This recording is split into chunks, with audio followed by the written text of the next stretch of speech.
again. The annual pie eating contest was very popular, and the market square would be crowded for the event. I'm taking you back now to the early 1960s. In the week before the Saturday Carnival, there would be various events held in the market square, one of which was the pie eating contest.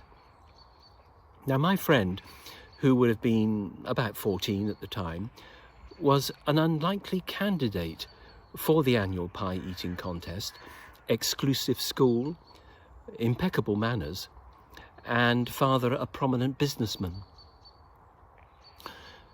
Well, the day came, and a large wooden stage was constructed in the market square to assist viewing by the public and to ensure that the pie eaters, who came in all shapes and sizes, were properly and adequately supported. That evening, my friend, his loving parents unaware, took his seat on the stage, along with other locals known for their capacity for pies and pints. And the moment arrived. A huge mountain of pies, supplied by a local butcher, was brought in ceremoniously on a large tray, held aloft, and to a fanfare of raucous and rapturous applause. The bell clanged, and eating commenced. Whoever could eat the most pies in a specified amount of time was the winner. In fairness to my friend, he was not the first to retire. David, built like a beanpole, choked on a crumb of pastry and was plunged into a fit of uncontrollable coughing and had to retire first, closely followed by my friend, who, clutching his stomach, was seen running from the stage. Well, we all knew where he was making for. His mother, by all accounts, who was an excellent cook, could tempt him with food for a whole week.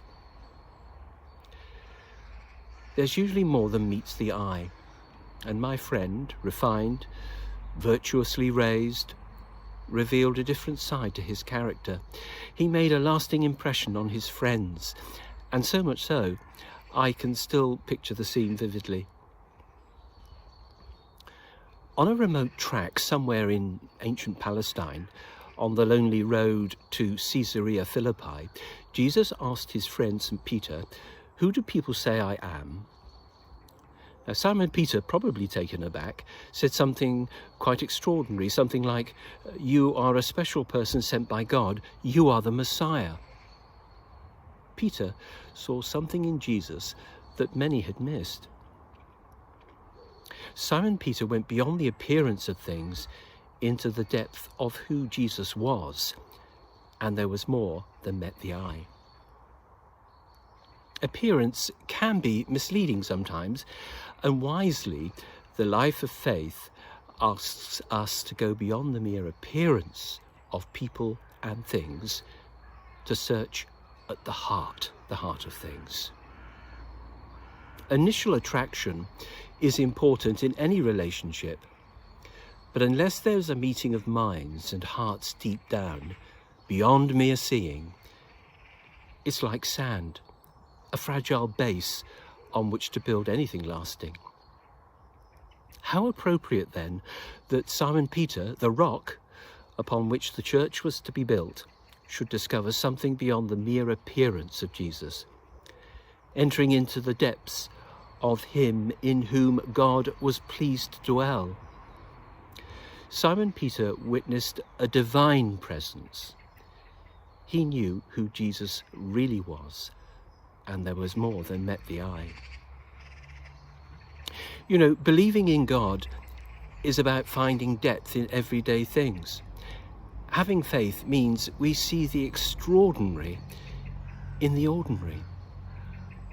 And on that remote road to Caesarea Philippi, in the shadow of the snow-capped Mount Hermon, the clear melting fresh waters of which fed the Jordan, this ordinary location revealed extraordinary truths.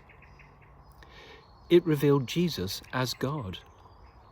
insofar as human frailty would allow, and Simon Peter had, through faith, discovered this. There was more than met the eye with Jesus, and Simon Peter had seen it. Peter discerned that in Jesus we have revealed for us the manward side of God and the Godward side of man. And we understand man, of course, to mean women and men, or humanity in general. We see God as a human being, that is the manward side of God, and we observe the Godward side of man in Jesus.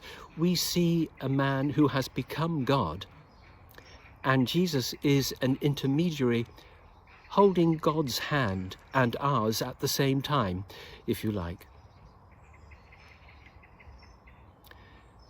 As we live out our lives in these challenging times, we know there is more than meets the eye. The grandeur of God in a cloudless sky and in a calm and sparkling sea, or in the harmony of God revealed in the returning of one season into another.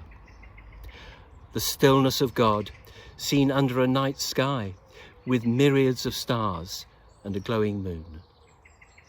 The playfulness of God revealed in the folly and teenage courage of my pie-eating friend. There's no road to Caesarea Philippi running through our town or our community. Nevertheless, the Lord has passed through this way in the lives of past generations and continues to do so in and through the lives of the good folk who dwell here now. And as we wait for our storm to be stilled and waves to be calmed, may many more human lives put their hand in the hand of the man who stilled the water and calmed the sea. Put their hand in the hand of the man from Galilee.